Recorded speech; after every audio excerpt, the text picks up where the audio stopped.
lu et signé. Lu et signé. Lu Et signé. Lu, lu lu et signé. lu Lu et signé. lu et signé. Il voyait un œil plein de vie, un œil d'enfant dans une tête de mort. La lumière y tremblait au milieu d'un jeune fluide, et protégée par de beaux cils noirs, elle scintillait pareille à ces lueurs uniques que le voyageur aperçoit dans une campagne déserte par les soirs d'hiver. Cet œil flamboyant paraissait vouloir s'élancer sur Don Juan, et il pensait, accusait, condamnait, menaçait, jugeait, parlait, il criait, il mordait. Toutes les passions humaines s'y agitaient. C'étaient les supplications les plus tendres, une colère de roi, puis l'amour d'une jeune fille demandant grâce à ses bourreaux, enfin le regard profond que jette un homme sur les hommes en gravissant la dernière marche de l'échafaud. Il éclatait tant de vie dans ce fragment de vie que Don Juan, épouvanté, recula. Il se promena par la chambre sans oser regarder cet œil qu'il revoyait sur les planchers, sur les tapisseries. La chambre était parsemée de pointes pleines de feu, de vie, d'intelligence. Partout brillaient des yeux qui aboyaient après lui. « Il aurait bien revécu 100 ans !» s'écria-t-il involontairement au moment où, ramené devant son père par une influence diabolique, il contemplait cette étincelle lumineuse. Tout à coup, la paupière intelligente se ferma et se rouvrit brusquement, comme celle d'une femme qui consent. Une voix eût crié « oui », Don Juan n'aurait pas été plus effrayé. Que faire, pensa-t-il. Il eut le courage d'essayer de clore cette paupière blanche. Ses efforts furent inutiles. Le crever, ce sera peut-être un parricide, se demanda-t-il. Oui, dit l'œil, par un clignement d'une étonnante ironie. Ah ah, s'écria Don Juan, il y a de la sorcellerie là-dedans. Et il s'approcha de l'œil pour l'écraser. Une grosse larme roula sur les joues creuses du cadavre et tomba sur la main de Belvidéro. Elle est brûlante, s'écria-t-il en s'asseyant. Cette lutte l'avait fatigué, comme s'il avait combattu à l'exemple de Jacob contre un ange. Enfin, il se leva en se disant « pourvu qu'il n'y ait pas de sang ». Puis, rassemblant tout ce qu'il faut de courage pour être lâche, il écrasa l'œil en le foulant avec un linge, mais sans le regarder. Un gémissement inattendu mais terrible se fit entendre.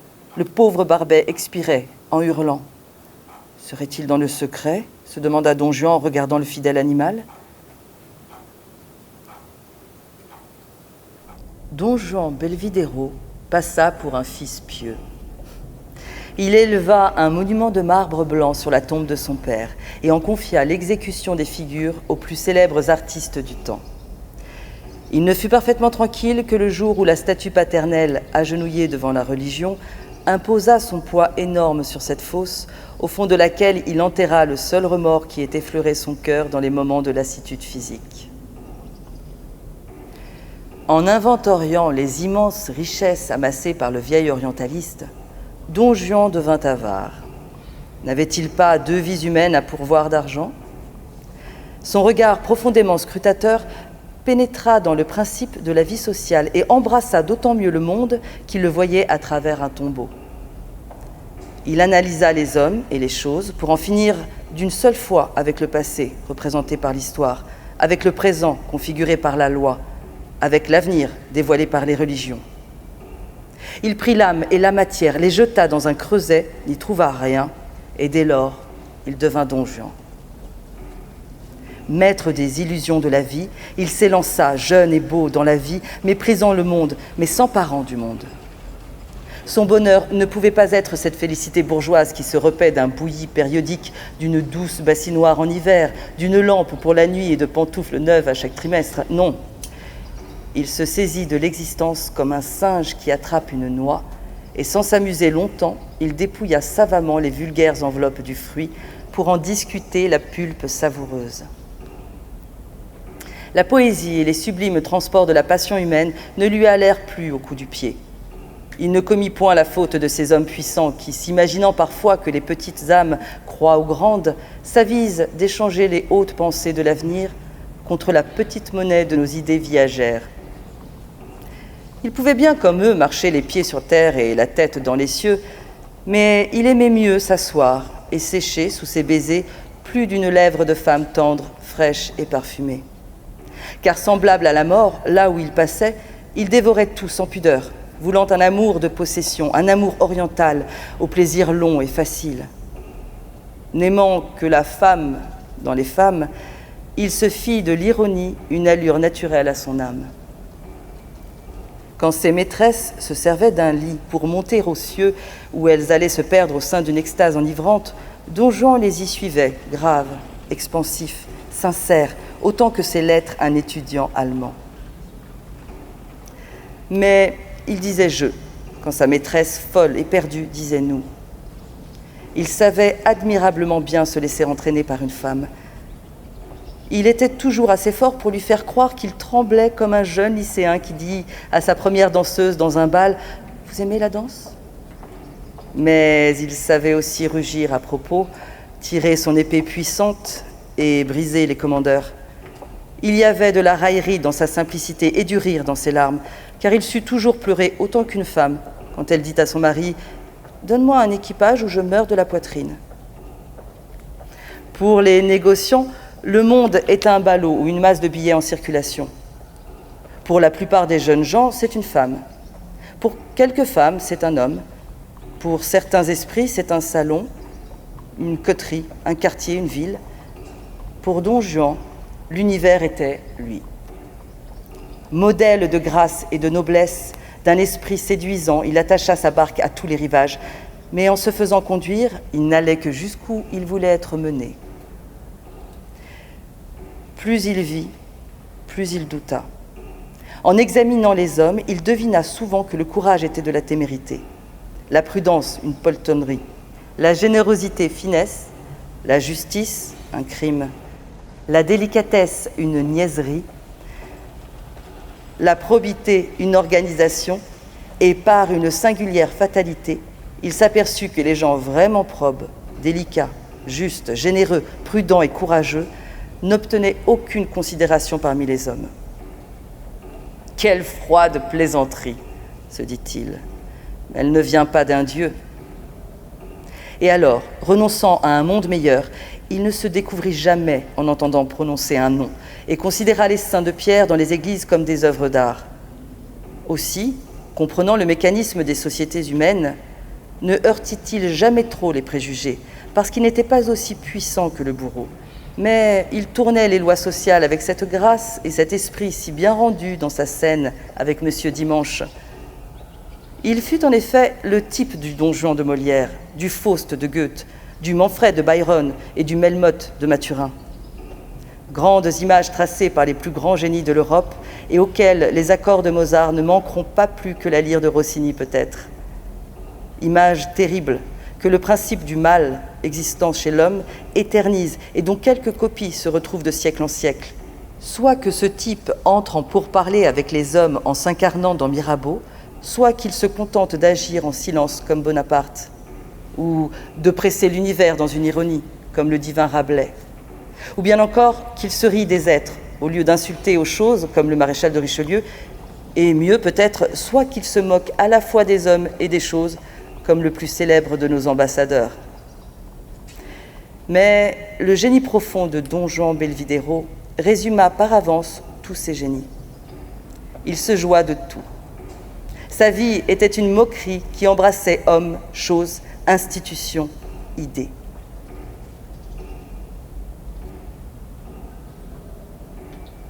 Quant à l'éternité, il avait causé familièrement une demi-heure avec le pape Jules II, et à la fin de la conversation, il lui dit en riant « S'il faut absolument choisir, j'aime mieux croire en Dieu qu'au diable. La puissance unie à la bonté offre toujours plus de ressources que n'en a le génie du mal. Oui, mais Dieu veut qu'on fasse pénitence dans ce monde. Vous pensez donc toujours à vos indulgences ?» répondit Belvidéro. « Eh bien, j'ai pour me repentir des fautes de ma première vie toute une existence en réserve. »« Ah, si tu comprends ainsi la vieillesse, s'écria le pape, tu risques d'être canonisé. Après votre élévation à la papauté, l'on peut tout croire. » Et ils allèrent voir les ouvriers occupés à bâtir l'immense basilique consacrée à Saint-Pierre. « Saint-Pierre est l'homme de génie qui nous a constitué notre double pouvoir, dit le pape à Don Juan. Il mérite ce monument. Mais parfois, la nuit, je pense qu'un déluge passera l'éponge sur cela et ce sera à recommencer. » Don Juan et le pape se prirent à rire. Ils s'étaient entendus. Un sot serait allé le lendemain s'amuser avec Jules II chez Raphaël ou dans la délicieuse Villa Madama, mais Belvidéro alla le voir officier pontificalement afin de se convaincre de ses doutes. Dans une débauche, la Rovère aurait pu se démentir et commenter l'Apocalypse. Toutefois, cette légende n'est pas entreprise pour fournir des matériaux à ceux qui voudront écrire des mémoires sur la vie de Don Juan. Elle est destinée à prouver aux honnêtes gens que Belvidéro n'est pas mort dans son duel avec une pierre, comme veulent le faire croire quelques lithographes. Lorsque Don Juan Belvidéro atteignit l'âge de 60 ans, il vint se fixer en Espagne. Là, sur ses vieux jours, il épousa une jeune et ravissante Andalouse. Mais par calcul, il ne fut ni bon père, ni bon époux. Il avait observé que nous ne sommes jamais si tendrement aimés que par les femmes auxquelles nous ne songeons guère. Donna Elvire, saintement élevée par une vieille tante au fond de l'Andalousie, dans un château à quelques lieues de Sanlúcar, était tout dévouement et toute grâce. Don Juan devina que cette jeune fille serait femme à longtemps combattre une passion avant d'y céder. Il espéra donc pouvoir la conserver vertueuse jusqu'à sa mort. Ce fut une plaisanterie sérieuse, une partie d'échecs qu'il voulut se réserver de jouer pendant ses vieux jours.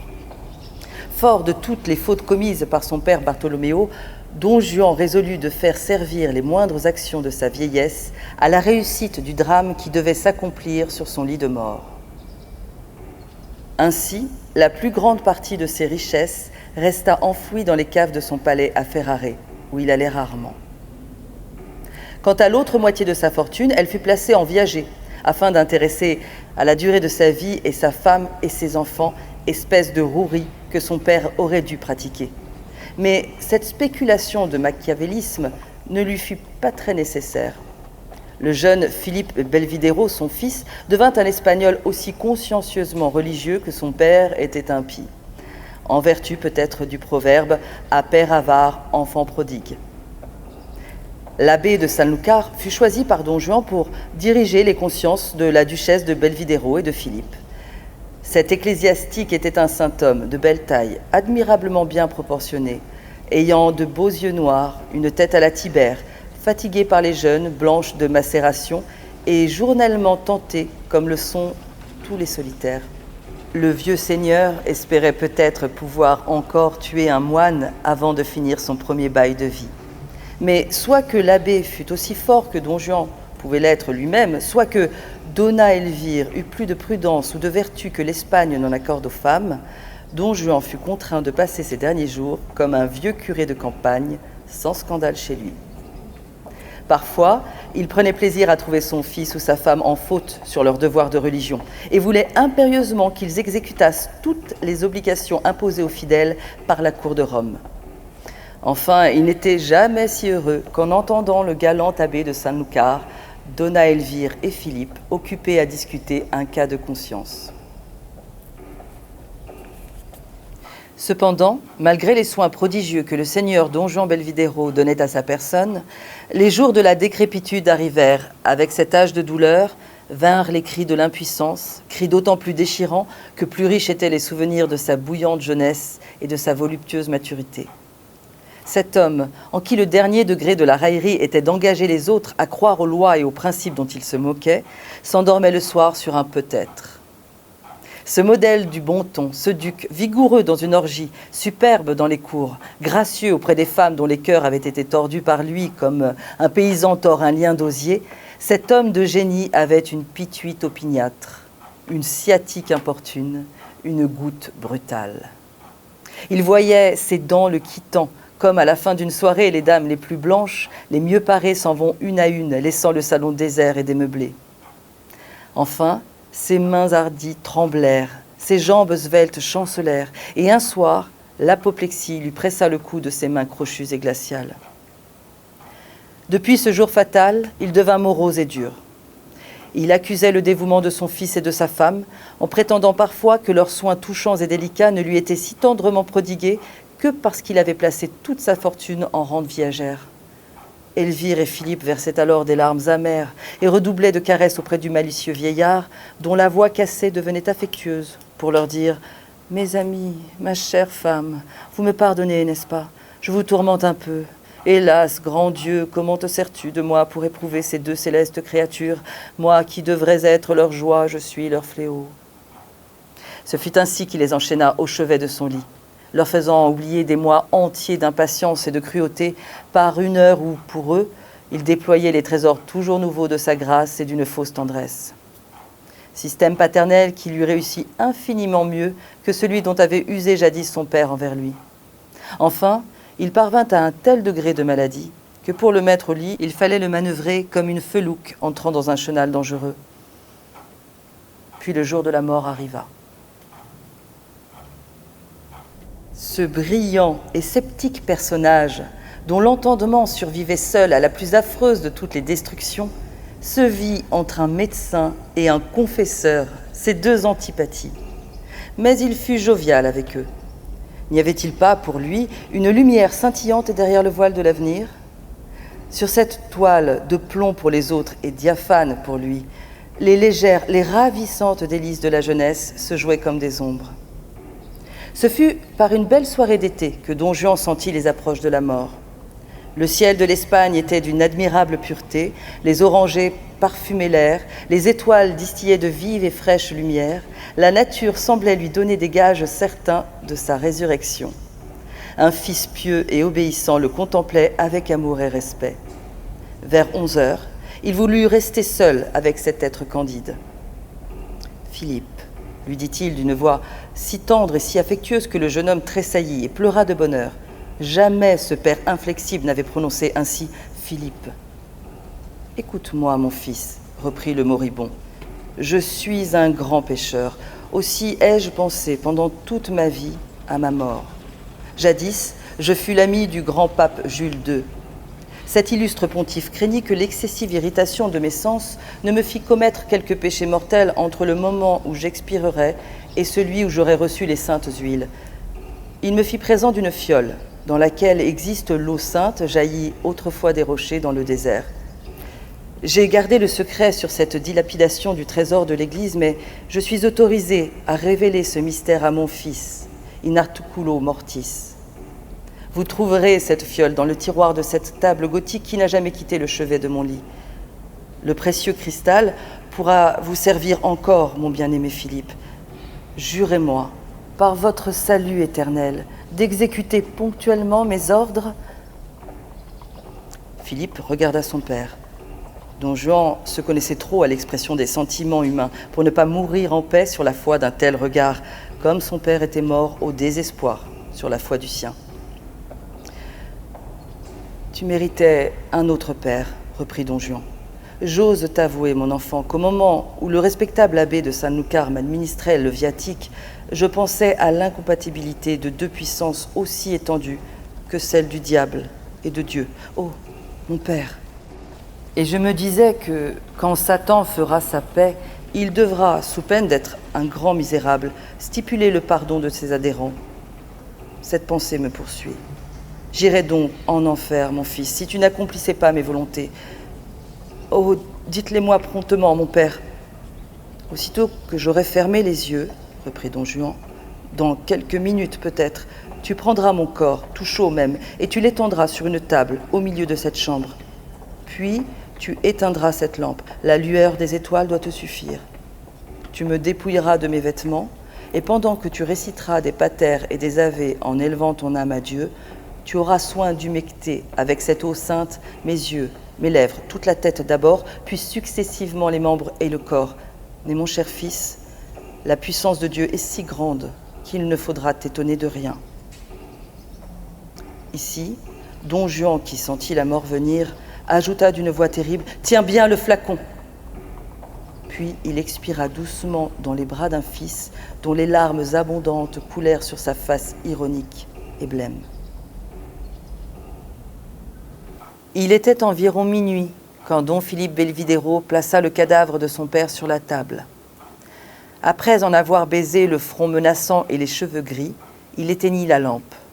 La lueur douce, produite par la clarté de la lune dont les reflets bizarres illuminaient la campagne, permit au pieux Philippe d'entrevoir indistinctement le corps de son père, comme quelque chose de blanc au milieu de l'ombre.